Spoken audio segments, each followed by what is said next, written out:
Hi, everyone. I'm Go Derby News and Features Editor Ray Richmond, and I have the pleasure here today to speak with Lucy Bevan and Emily Brockmann, the lead casting directors on the four-part Netflix wartime limited series, All the Light We Cannot See, that's adapted from the Pulitzer Prize-winning novel by Anthony Doerr. That would be accurate to call you the lead casting directors, because I know there were a few others involved as well, right, Lucy and Emily? That's right. We got to help us. We undertake our epic searches for both Aria and Nell, older and younger.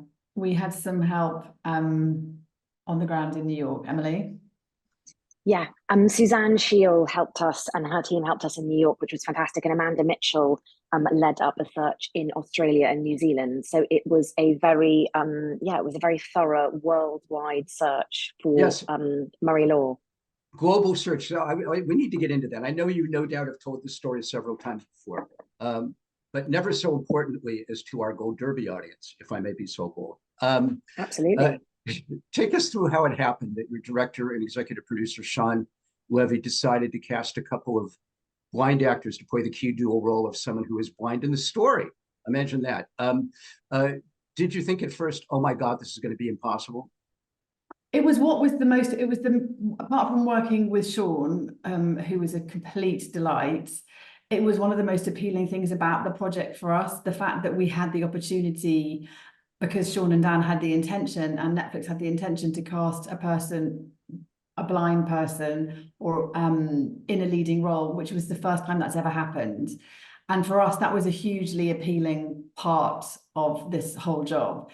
We knew it would be incredibly difficult and challenging because we'd never done it before. It has never been done before. But yeah, that was very much part of the appeal, that was their intention from the outset.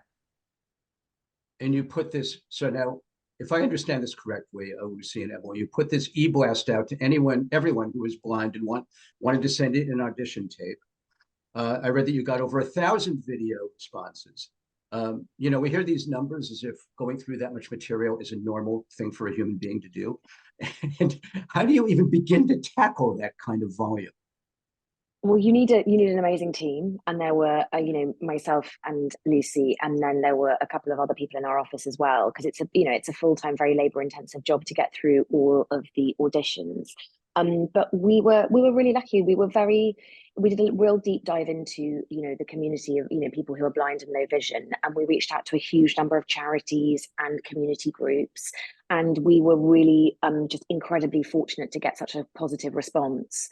And so yeah, it was labor intensive, but it's the job. You see as many people as you possibly can, and you watch as many audition tapes as you possibly can. It's fun. And it was intentional, like as Emily says, we went to there was a lot of research done in our office with Katie Bryden, who works with us, and May Evans, who works with us. And it was very intentional going through to, as Emily says, all the charities and the support groups for blind people, because we didn't know if a regular social media search would land in the right places. And actually, Aria's old teacher was the person who saw her former teacher was the person who saw our post and recommended it, and took it to Aria. So that's how we found Aria. So this is where social media is at its best and most useful, I suppose. It really helped us, but we had to be targeted, as Emily says.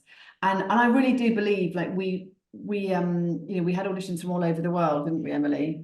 Yeah, it was incredible. We had people send us auditions from literally every corner of the earth. And it was a really incredible. We met lovely girls who were in America, the UK, Australia, New Zealand, kind of all over in Europe as well. So it was good. And when you say met, that meant over Zoom. Correct, exactly. You didn't fly all over the world, thankfully. We didn't. It was the only way you can COVID. The only way you can efficiently do a search like this is in the current world technologically, where it's possible to do without logging up too many frequent flyer miles. Right, but it's a really great thing. This is again, like in terms of the positives of all of this stuff, it's really great to be able to audition people all over the world on Zoom. But because I hadn't ever worked with blind, anyone with blindness or low vision before, and so we had to just ask questions. We had to just be very honest and say, look, we haven't done this before. We need to, what do you need in order for this audition to work? Like, and of course you can't help but say, you use terminology that you would normally use for a sighted person, and so it was a learning experience for us as we went along. I'll bet. All right, so Lucy and Emily, you find your first needle in a haystack. Nell Sutton, from a tiny town in Wales, to play the very town in Wales, very remote. Right. To play the very young Marie-Laure LeBlanc. Only problem is she's never acted. No, she hasn't. She's been in a commercial. She's done one advert, for Guide Dogs UK. Guide Dogs. She'd done one commercial. She had no dialogue in it, and she was basically just being herself. But her mum sent us that commercial, and we could tell immediately that she obviously had an amazing personality, and she kind of, really shone on screen.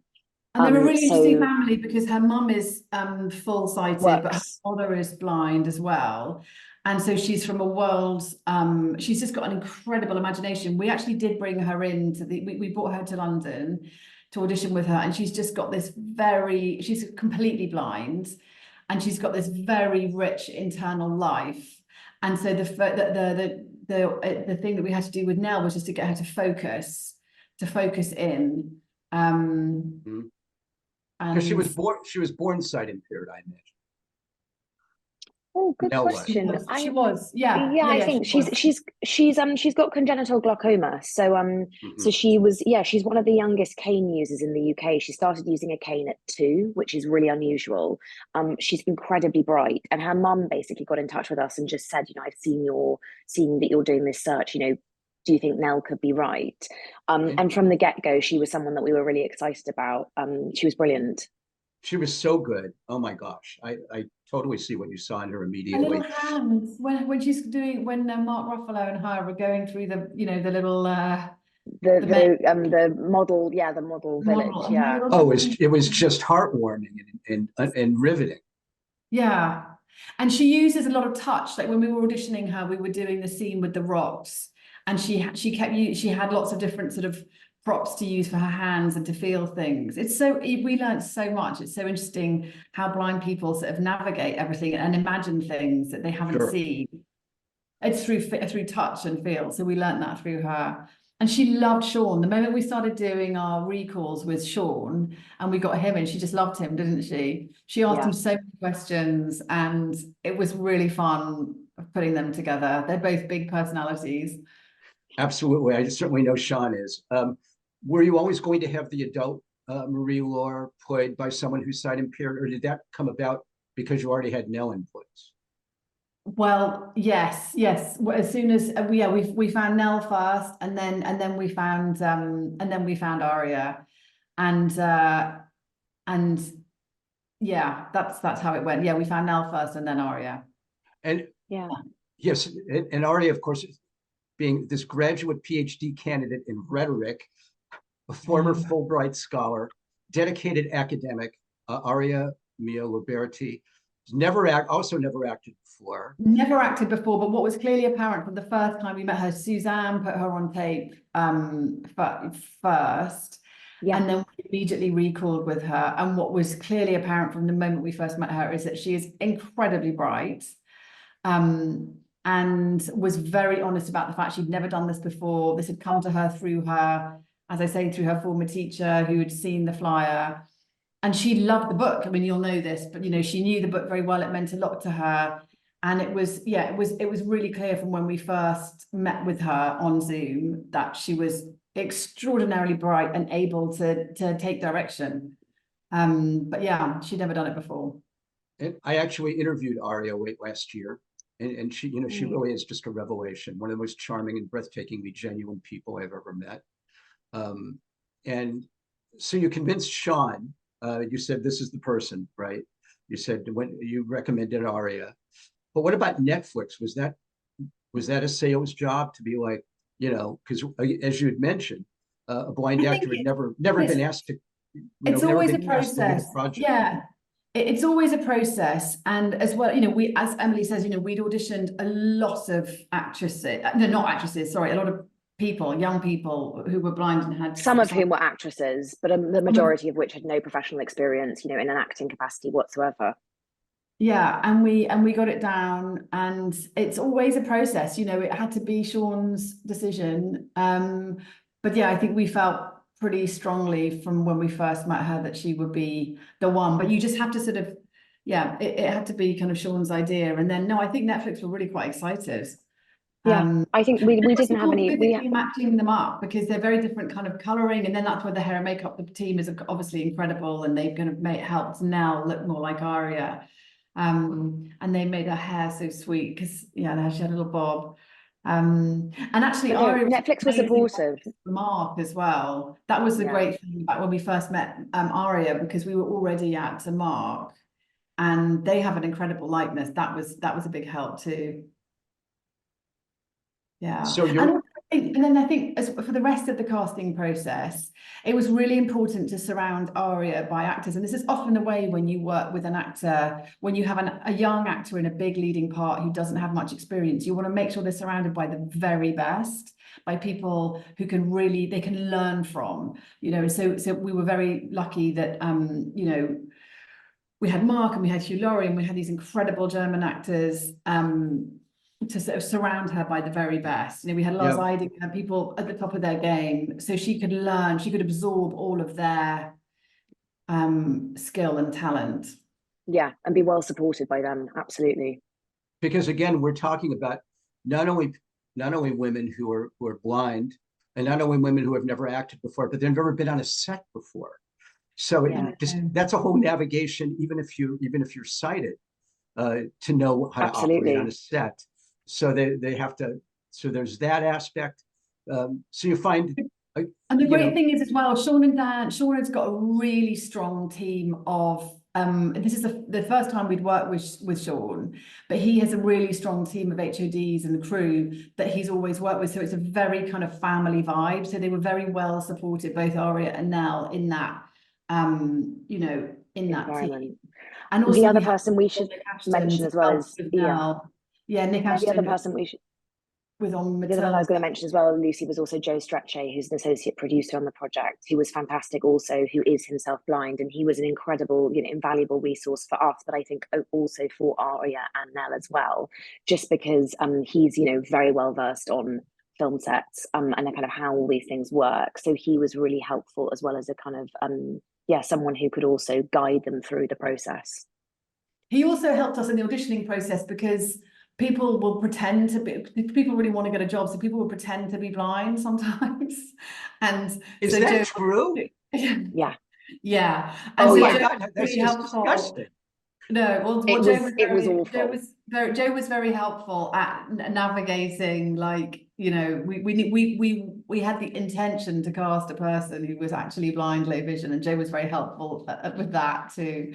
And he really helped Aria and Nell navigate everything on set. My gosh, I'm just I'm sorry, Lucy and Emily, I'm wrapping my brain around the whole idea of people faking blindness. We've got those auditions too, but they will never be seen. Yeah. Wow. Well, that'll be for your memoir. So you find not one, but two needles in haystacks, and both of them wind up justifying your faith, thank God, by nailing their performances brilliantly. Were you sitting back kind of crossing your fingers going, please, please, please, please, please? Or did you pretty much know they were going to be great? I had real faith in them, actually. I really thought they were both so special. I really did. And I obviously, when we saw the show, I was blown away. They exceeded our expectation, but I wasn't nervous. No, I felt really, really confident in both of them. Yeah, I really did. And I felt so confident because they were going to be directed by Sean, and he was so great with both of them. He was so lovely to both of them. That I knew that they'd be in the best possible hands. And I felt very confident. Emily, did you? Yeah, I did. I mean, I always get a little bit sort of Anxious probably isn't the right word, but I always, I always wonder how any actor that we cast is going to get on, and you really hope that it's a good experience for them and they are able to deliver their best possible work. So there's always, I guess, an element of unknown. You don't quite know how, when we cast them and send them on their way, how the finished product is going to kind of materialize and how they're going to be. But I think also, coming back to Lucy's point, I think, also Aria and Nell are so incredibly bright. They're so clever that I think that also kind of, it bode really well for them being on set. As you say, they had no experience, they'd never been on a film set before, but because they were so phenomenally clever, we sort of, we had faith that they would be brilliant and be able to, navigate through what is, a completely new experience for them both. Because you can audition people like crazy, and you still, again, you never know until they're actually, until the lights are on and things are rolling. You don't know, but in a process like this that involved lots of recalls, you get to know people through that process. It's not like you just do one audition and hope for the best. No. This was rigorous. So yeah, you really get to know. You auditioned both Aria and Nell pretty soon. Many times, obviously. It wasn't like, wow, she's got Absolutely. a great tape, let's cast her. Yeah. No, it was pretty written. It has to be for something on this scale and at this level and this magnitude in terms of the size of the role. You have to be pretty rigorous. Yeah, lots of recalls. Oh, and by the way, you also managed to cast Mark Ruffalo, Hugh Laurie, and a little-known great German actor named Louis Hoffman. So you surrounded these women and girl with unbelievable performers. So funny to see Mark playing a role so different from what I ended up seeing him later in the year and in Poor Things. You can't get much more range than that. I know. How wonderful for an actor to play such different roles in one year. Unbelievable. What was it?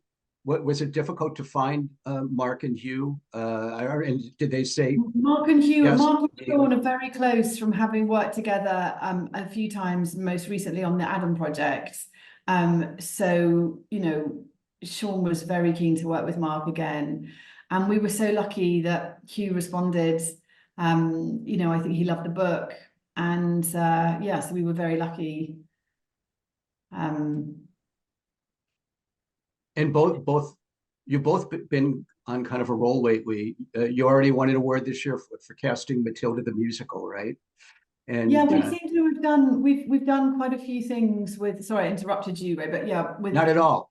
We did one, for Matilda the musical, which was lots of children. But we feel quite confident casting children. We've got quite a lot of experience doing it. That is not easy. I would imagine that's maybe the most difficult thing. It's not easy without knowing casting directing. It seems like it would be the most difficult thing to do. It is. It's really hard, and again, it goes back to the kind of, you have to sort of dig deep, and you have to see a lot of kids, and you have to be rigorous and put them through their paces, and also their parents, because you need to make sure you end up with good parents. Oh my gosh, yes. But it's rewarding. It's really rewarding, I think, isn't it? I think in the case of Matilda, in the case of obviously All the Light We Cannot See, and also in the case of Belfast that we also worked on, kind of at a similar time. In all those cases, we were doing open call castings, and so in all those cases, we sort of you're sort of doing a deep dive into a community or a group of people that maybe haven't necessarily done it before, and that there's something incredibly rewarding about that. I think that we're able to find people who are brilliant and may not otherwise necessarily have the opportunities. Well, exactly. That's very well said. And I totally concur with that. And it's more creatively sort of stimulating and rewarding to cast a young person who, as Emily said, wouldn't have had that opportunity otherwise, than it is to negotiate an established actor's deal, which is another part of casting, which is fine. But, it's great fun to find someone new out there. Well, simply for finding Nell and Aria alone, if there's a Mount Rushmore for casting directors, your faces both belong there. Very kind, Ray. We're going to leave things there. All 4 parts of All the Light We Cannot See are streaming on Netflix. Lucy Bevan and Emily Brockmann, best of luck to you this Emmy season and every season. And thanks for joining us today at Gold Derby. Thank you so much, Ray. It was a pleasure.